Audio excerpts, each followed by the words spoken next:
बिस्मिल्लाहिर्रहमानिर्रहीम। Dear student, अस्सलाम वालेकुम। एक्सरसाइज 9.2 है। क्वेश्चन नंबर 6 है इसका। The areas of two similar triangles are 16 centimeter square and 25 centimeter square. यानी दो ट्राइंगल्स हैं और वो आपस में सिमिलर भी हैं। उन दोनों के एरियाज दिए हुए हैं। ठीक है, मैं इसको A1 कह देता हूं। A1 is equal to 16 cm square, यानी जो पहली ट्राइंगल है उसका ये एरिया है। दूसरा A2 है, इसका आएगा जी 25 cm स्क्वायर। ठीक है, नेक्स्ट ये कहते हैं what is the ratio of pair of corresponding sides, यानी उनकी जो करस्पॉन्डिंग साइड्स है, ठीक है, दोनों की एक एक साइड कर लें, उनकी रेशियो क्या है। तो मैं एक जो इसकी साइड है उसको L1 रेशियो L2 दूसरी की साइड को कह रहा हूं और ये हमने फाइंड करनी है। तो बहुत सिंपल स्टूडेंट, ऑलरेडी आप इस फार्मूले को यूज कर चुके हुए हैं। तो चले मैं यहाँ पे लिखता हूं जी A1 divide by A2 is equal to L1 by L2 का होल स्क्वायर। तो A1 हमारे पास 16 cm स्क्वायर है, A2 हमारे पास क्या है जी 25 cm square is equal to L1 और L2 में रेशियो जो है हमने फाइंड करनी है। ये डिवाइड भी रेशियो ही होती है। ठीक है, तो ये एज इट रहेगा, इसका होल स्क्वायर। अब देखिए यही हमने फाइंड करना है, तो सिर्फ इसका ये स्क्वायर है, ये खत्म करना है। तो स्क्वायर कैसे खत्म होता है, हमेशा स्क्वायर रूट्स के अपोजिट चलता है ना, यानी हम दोनों तरफ जो है इसका स्क्वायर रूट ले लेंगे। तो हम यहाँ पे लिख सकते हैं कि taking square root on both side, अगर उर्दू मीडियम बच्चे हैं तो वो लिखेंगे तरफैन का जज़र लेने से।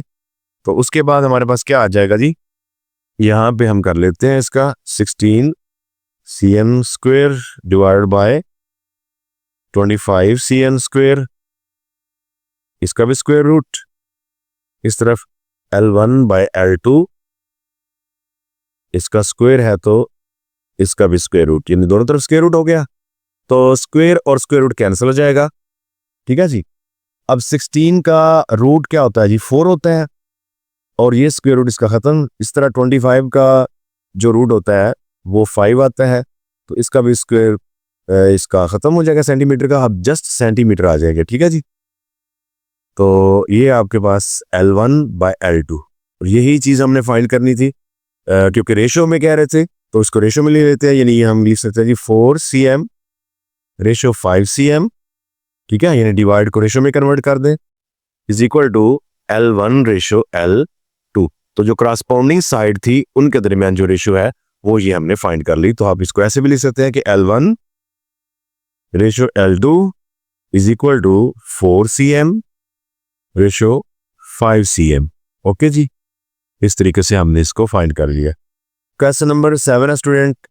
The areas of two similar triangles are 144 centimetre square and 81 cm square. तो मैं यहाँ पे A1 डाटा बनाते जाते हैं। A1 इज इक्वल टू, यानी फर्स्ट जो ट्राइंगल है उसका 144 cm स्क्वायर एरिया है, और A2 जो दूसरी ट्राइंगल है उसका जो है 81 cm स्क्वायर। ठीक है जी, if the base of the larger triangle, यानी अगर जो बड़ी ट्राइंगल है, अब डेफिनेटली इसका एरिया ज्यादा है इस ट्राइंगल का A1 का, तो यही बड़ी ट्राइंगल होगी। इसका एरिया थोड़ा है तो ये जो है वो स्मॉलर या छोटी ट्राइंगल होगी। तो चले बड़ी ट्राइंगल जो है वो A1 ही है, तो हम L1 उसकी कहते हैं, जो कि बेस दी हुई है ट्राइंगल की ना, एक साइड दी हुई है बेस, वो है जी 30 सेंटीमीटर। तो इसको बेस भी कह लेते हैं जी, बेस 1 या बेस, ठीक है, चले बेस 1 भी कह सकते हैं। उसके बाद हमें बेस 2, यानी जो छोटी ट्राइंगल की बेस है उसको फाइंड करना है। तो उसको L2 भी मैं कहूंगा क्योंकि फार्मूले में L है, ये आपस में समझने में आसानी होगी। ठीक है जी, तो चलिए यहाँ पे हम फार्मूला लिखते हैं जी A1 divide by A2 is equal to L1 divide by L2 का होल स्क्वायर। तो A1 हमारे पास क्या है जी 144, इस आगे मैं यहाँ पे लिखता हूँ 144 cm स्क्वायर। A2 हमारे पास 81 cm square is equal to L1, यानी कि बेस 1 जो है वो हमें दी है 30 cm डिवाइड बाय L2। तो ये हमने फाइंड करना है, और ऊपर है इसका होल स्क्वायर। तो सबसे पहले हम क्या करेंगे जी, ये एज इट रहेगा 144 cm स्क्वायर 81 cm स्क्वेयर, यहाँ पे 30 का स्क्वायर करें तो क्या आएगा 900 cm स्क्वेयर। L2 जो है इसका स्क्वायर आ जाएगा L2 का स्क्वायर, ठीक है जी।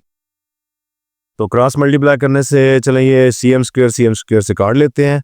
अब ये 144 L2 का स्क्वायर इज इक्वल टू 81 को इससे मल्टीप्लाई कर दें, 81 मल्टीप्लाई 900 cm स्क्वायर, तो ये रहेगा 144 L2, इसका स्क्वायर भी है, इज इक्वल टू, अब इसको मल्टीप्लाई कर लें तो ये आ रहा है जी 72,900 यानी 72,900 cm स्क्वायर। तो 144 मल्टीप्लाई, नेक्स्ट स्टेप में इसको डिवाइड कर देंगे, L2 का square is equal to 72,900 cm square divide by 144। तो इस पे 144 को डिवाइड करें, L2 का स्क्वायर, ठीक है जी।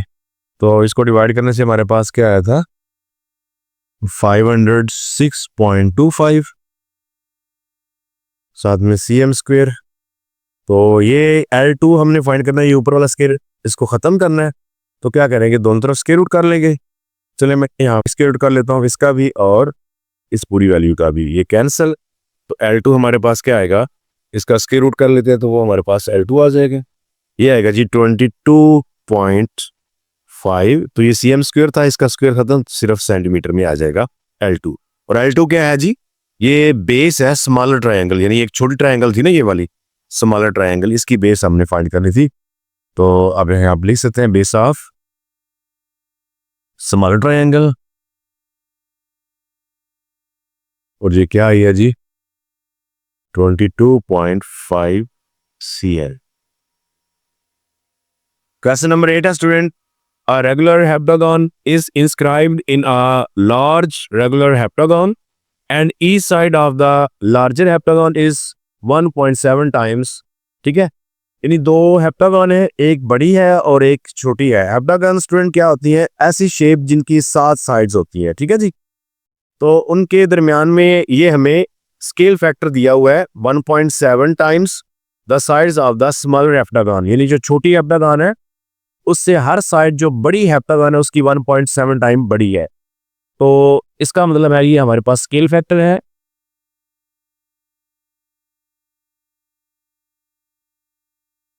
जिसको हम k से जाहिर करते हैं, शो करते हैं, k इज इक्वल टू 1.7।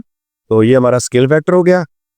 इसके बाद क्या है जी, if the area of the smaller heptagon is known to be 100 centimetre square, यानी हमें जो एरिया दिया हुआ है स्टूडेंट ये स्मॉलर हेप्टागन का दिया हुआ है। तो स्मॉलर हेप्टागन को हम A2 से जो है वो शो करेंगे तरतीब से, क्योंकि बड़ी जो हेप्टागन है वो A1 होगी, ठीक है। तो A2 जो है वो 100 cm स्क्वायर और A1 बड़ी हेप्टागन है, इसका एरिया हमें फाइंड करना है।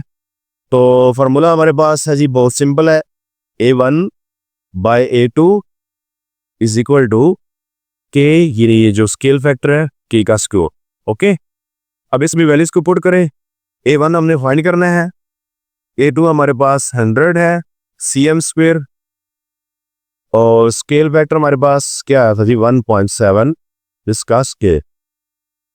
तो नेक्स्ट यहाँ पे हम लिखते हैं जी A1 एज इट, नीचे 100 cm square is equal to 1.7 का स्क्वायर अगर करें तो हमारे पास ये आएगा 2.89। तो चलिए ये डिवाइड है 100 तो इस तरफ आके मल्टीप्लाई कर दे, A1 2.89 मल्टीप्लाई 100 cm स्क्वायर। तो 100 से मल्टीप्लाई करने से हमारे पास A1 क्या आ रहा है जी 289 सेंटीमीटर स्क्वायर। और ये जो A1 है ये हमारे पास लार्जर हेप्टागन जो है वो है, तो हम यहाँ पे लिख सकते हैं एरिया ऑफ लार्जर हेप्टागन,